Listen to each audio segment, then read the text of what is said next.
Hey everybody, it's Lisa with Quilting in the Valley, and we're here with lesson number 4 on how to use your jumbo bobbin Bernina. Today we're on a Tula Pink 770. We do still have some of these in stock. Very good price. You might want one. Anyway, today what we're going to talk about is the knee lift. So the knee lift is something that all the jumbo bobbin machines come with. The knee lift is standard. It goes, you've got a little slot right there, and it goes right in there. It kind of goes in at an angle. You can kind of feel when you've got it in right, which I don't. My table is in the way. There. Well, I may not be able to do this because of that. Yep, I can't. So I can push that back, and then I should be able to get it. There we go. Okay. There we go. So here's something to be careful of. When you get the table for your machine, make sure that it'll accommodate your knee lift. Anyway, so I've got my knee lift in. You can kind of feel it when it gets in the right place. It'll just push right into position, and it's at an angle. And then you can just use that, like that, with your leg to raise and lower your presser foot. So why do you want to do that? Let's say you're appliquing and you need to come around a curve and you need to readjust your fabric, and you don't want to raise your foot all the way. You just want to get it up a little bit just so you can readjust your fabric. Or let's say you want to reposition altogether. There you go. Let's say you want to turn a corner. There you go. You can do that right with that knee lift. A lot of people love their knee lifts. Can't get enough of their knee lifts. Chain stitching. Chain stitching. Yep, absolutely. Okay. The other thing I want to talk about today is the 1/4-inch foot. So on your quilting edition machines, you're going to already get a 97 foot. For any of you in these jumbo bobbin machines, if you have got the 9mm stitch width machines, and with the dual feed, you want a 97D. If you've got a 5.5mm feed dog machine, you can use a 37 or you can use a 57. The 37 is a narrower 1/4-inch foot. The 57 is the one with the blade on the side. Now, why do you need the 97 with the 9mm? Because on the left-hand side of that foot, you'll see how it's thicker through. You see that the tongue on this side is about the same as the 37 foot, but it's much thicker on this side. The reason that is so wide is so that this sits fully on that left-hand feed dog.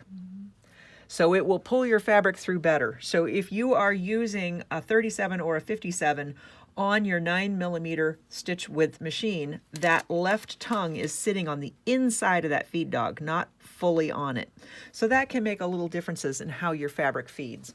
Additionally, if you have a dual feed, which this one does, this pulls down from the back. If you have your dual feed, you want to make sure that you're using a 97D. A 97D has this little like house thing here, and you put that on, and with your foot in the up position, you just slide your D foot down, or your dual feed down. And what happens then is that dual feed rides on that third feed dog, which is right in the middle of that stitch plate. So that dual feed will ride right there, and it will pull on one side of your fabric, and then this tongue sits on this feed dog and pulls the other, so you're feeding evenly as you're piecing or patchworking. So that's really important. For those of you who want to use a guide, the 97 comes with a guide. So this is how the guide works. You snug it up to that foot, and you get your screw right onto the throat plate of your machine. And instead of the guide being attached to your foot, the guide is actually attached to your machine. So you will run your fabric right along that guide, and then your 1/4-inch foot, you can see how it'll come right along that guide, and you've got your guide. So you have the best of both worlds with the 97 foot or the 97D if you have the dual feed. Can you turn the light off a second, Lisa, so that we can... You get real close, Yeah. and it'll get it out of there. Let's see, we want this. Whoops, I guess that's too much. Yeah, when you get real close, you get a good view. There you go. Yep. Okay. So that, in a nutshell, is your 97 foot. And I do want to show you a couple other things about that foot that you may or may not know. For example, if you are top stitching and you want a 1/4 inch top stitch from your needle to the inside of this tongue is 1/8 of an inch. From your needle to the inside of this tongue is 1/4 of an inch. From the needle to the outside of this tongue is 1/4 of an inch. And from the needle to right here is 1/4 of an inch. So when you're pivoting for bindings and you want to make sure you're pivoting at 1/4 inch, that's your pivot point. Okay, this is a good foot. Get to love this foot. It will do a lot of things for you. You will enjoy it. Now, the other thing I want to show you today is the backstep function. The backstep function is a really cool thing. Where did my piece of fabric go? Oh, it's right behind you. Sorry, I'm going to reach right behind you. So the backstep function, what do you do with the backstep function? Let's say you are doing a decorative stitch and you're coming around an applique with this decorative stitch. You want to secure the end of your stitches, but you don't want to make a knot and you don't want to just leave loose threads, right? Because they'll unravel. And you don't want to just reverse because then you'll ruin your decorative stitch. So let me show you backstepping. I'm going to do, which one am I going to do? Let's see. This is a good one for backstepping. That one. Okay. Which one did you choose, Lisa? Oh, I just chose a nice even decorative stitch that would show the effects of backstitch. Okay. Some of them you can't really tell because if you just went straight, you wouldn't say.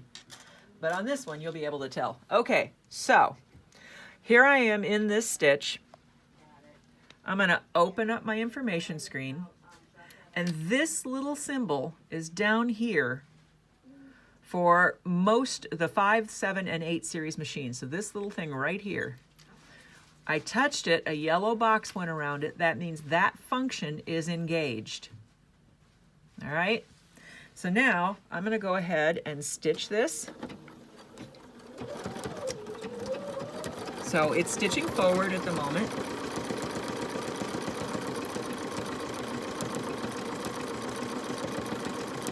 I beg your pardon, it's stitching backward at the moment. I hit it too quickly. So it's stitching that stitch backwards, which is cool. That doesn't show you what I wanted to show you. So let me, okay, it's off. Okay, so there's our stitch. It's a snowball looking thing. Let me do it going forward.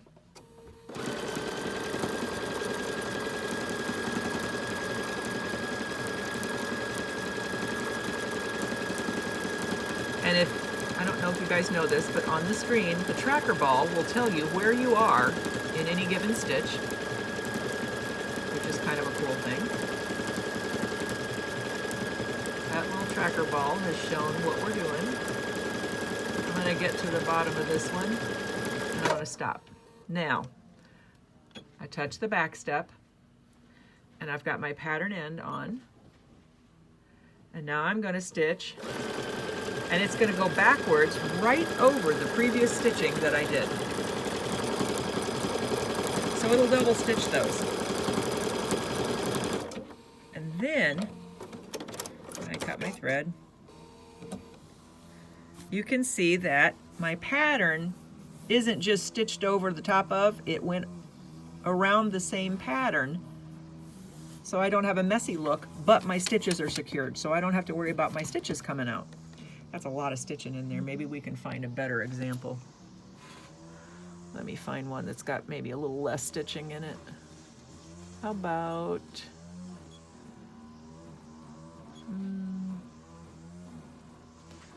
I picked a bad folder. Let's try that one. Oh, that's double stitches. Let's try that one.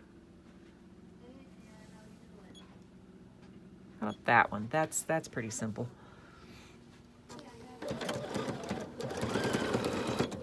Oops, I'm unthreaded.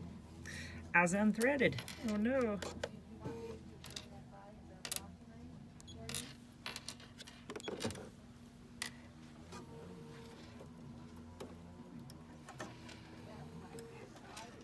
There we go.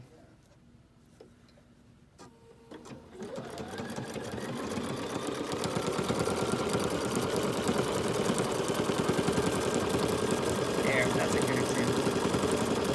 That's a big stitch. Okay.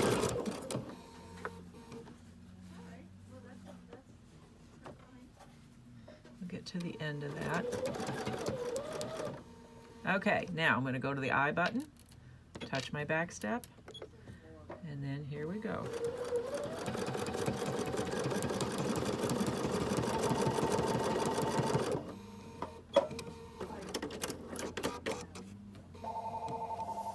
And there I got it.